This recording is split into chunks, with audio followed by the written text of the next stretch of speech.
Dis donc, Louis, tu crois pas que tu pousses un peu? Où on va? Bah, je te le demande. Ah, mais si c'est un interrogatoire, qu'est-ce que t'attends pour faire monter des sandwichs et de la bière? À quoi tu penses? Je pense que quand on mettra les cons sur orbite, t'as pas fini de tourner. Salut à tous, c'est l'écran fou et aujourd'hui petite review sur une sortie de la semaine, donc un film d'action que j'attendais un chouïa, à savoir Bullet Train.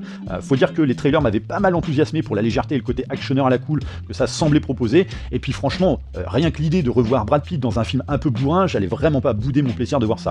Donc Bullet Train, c'est l'histoire de Coccinelle, joué par Brad Pitt, qui est un assassin sur le déclin et particulièrement poissard, et donc lorsqu'on lui offre une nouvelle mission l'obligeant à prendre un train à grande vitesse qui relie Tokyo à Morioka avec très peu d'arrêts, il a cette fois l'espoir que cette mission se passera bien, mais une fois n'est pas coutume, la faute a pas de chance. Il va très vite se rendre compte que c'est mal barré, notamment via la présence d'autres assassins qui n'aura finalement rien d'anodine.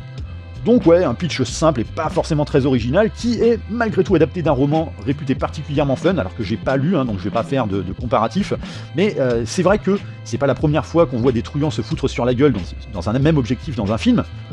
Joey Carnahan l'avait notamment fait avec Mise à Prix, que je vous conseille de voir très rapidement si c'est pas déjà fait. Guy Ritchie connaît très bien aussi cette trame de base, et j'en passe, mais en général, on sait que souvent ça donne droit à des films fun et décomplexés, et que selon qui va diriger le truc, on peut aussi y trouver du plaisir à travers l'action et la mise en scène. Et justement, moi ce qui m'emballait sur ce projet, outre l'idée de retrouver justement Brad Pitt dans ce registre de film qu'il n'avait pas abordé depuis quand même très longtemps, c'est le fait que ce soit David Leitch aux commandes de l'engin, donc David Leitch qui est un des co-réalisateurs du premier John Wick, il a aussi à son actif Deadpool 2, Atomic Blonde, Fast and Furious Hobbs and Shaw, donc l'espèce de spin-off avec Dwayne Johnson et Jason Statham, donc un mec qui baigne en plein dans le registre du barré et bourrin, et en gros on est en plein dedans avec Bullet Train, parce que c'est une vraie comédie d'action comme on en voit de plus en plus ces derniers temps. Je repense notamment à des films comme Hitman and Bodyguard, donc que ce soit le 1 ou le 2, pareil des franchises qui sont réhabilitées comme notamment Jumanji, donc le fameux reboot, et j'en passe, mais David Leitch qui s'est joué bien plus habilement sur le mélange de genres, comme par exemple James Cameron avait su le faire à l'époque avec True Lies. Alors attention, je suis pas en train de dire que Bullet Train vaut True Lies, mais il y a cet équilibre qui fonctionne parfaitement là aussi. On retrouve exactement tout ce qu'on aime de ces films, à savoir de l'action, beaucoup d'humour, des personnages en couleur avec notamment un casting plutôt cool pour l'interpréter, puisque outre Brad Pitt, on va retrouver également Michael Shannon, Aaron Taylor Johnson, Hiroyuki Sanada, il y a Andrew Koji, Zazie Beetz, qui avait déjà été dirigé par David Leitch dans Deadpool 2, Sandra Bullock, Joey King, donc voilà, des acteurs qui ont déjà touché de près le genre, donc ils savent s'éclater dessus, et même sans eux, c'est déjà vraiment un pur plaisir, comme je le disais, de retrouver Brad Pitt là-dedans, notamment pour un rôle qui vraiment renifle limite le contre-emploi, vu la direction plus axée dramatique qu'a pris sa filmographie ces dernières années, et puis surtout, si tu veux de la baston, tu vas pas en manquer, quoi. D'autant que Leitch, à la base, il est aussi cascadeur et chorégraphe, et qu'il a su motiver ses acteurs à jouer le jeu jusqu'au bout, donc ça c'est plutôt cool. C'est assez gore, c'est vrai qu'il y a des moments, il y a des scènes, c'est quand même bien sanguinolent, un petit peu trash sur les bords, donc voilà. Bon, en même temps, t'es dans un train avec plein de tueurs, donc tu t'attends pas à ce qu'ils règlent la question autour d'un tournoi d'échecs, Il y a aussi des séquences qui prouvent une fois de plus que c'est un réalisateur qui a vraiment le sens de l'action, même si je vais le trouver un peu en dessous de ce dont il est véritablement capable, notamment parce qu'il va pas exploiter à fond son concept, et plus particulièrement le lieu, à savoir un train. Et c'est là justement qu'on peut dire que n'est pas Bong Joon-ho sur Snowpiercer qui veut, parce que lui, oui, il avait su exploiter au maximum de son potentiel le train de son film pour en livrer donc cette espèce de huis clos infernal tout en longueur qu'on ne retrouve justement pas assez à mon goût ici dans ce film avec Brad Pitt. J'aurais aussi tendance là encore à lui reprocher son habitude à utiliser outrancièrement du CGI dans des séquences un peu plus explosives et spectaculaires dont il nous avait notamment habitués sur ses précédents films comme la scène du camion dans Deadpool 2 ou encore dans Hobbs and Shaw. Là, c'est vrai que dès qu'on s'attelle à ce genre de séquence, c'est pas beau du tout en matière de texture, et puis surtout, c'est un peu what the fuck, quoi. C'est-à-dire que là, on va vraiment dans l'excès, dans la démesure, mais voilà, ça fait le taf quand même, de toute façon. Et puis, tu sais d'avance que t'es pas là pour mater un film d'action qui revendique un certain ancrage dans le réalisme. Donc, je veux dire, à la limite, ça passe, quoi.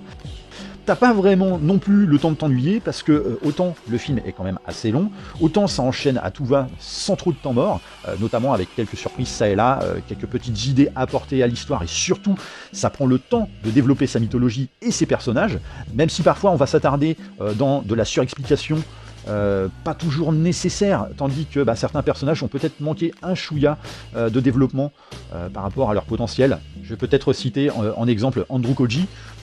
Alors pour revenir sur l'humour, parce que effectivement ça fait quand même partie d'un des traits de caractère principaux du film, c'est une inondation. Voilà, vraiment, franchement tu t'éclates. C'est un film qui est vraiment fait pour t'éclater, pour te marrer.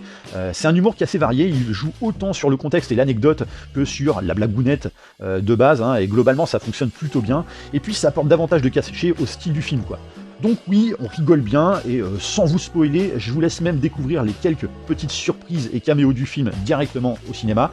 D'autant que pour rappel, Brad Pitt, il avait déjà lui-même fait un petit coucou dans une scène bien barge de Deadpool 2, donc forcément, David Leitch, sur ce genre de film, il va forcément vous en réserver.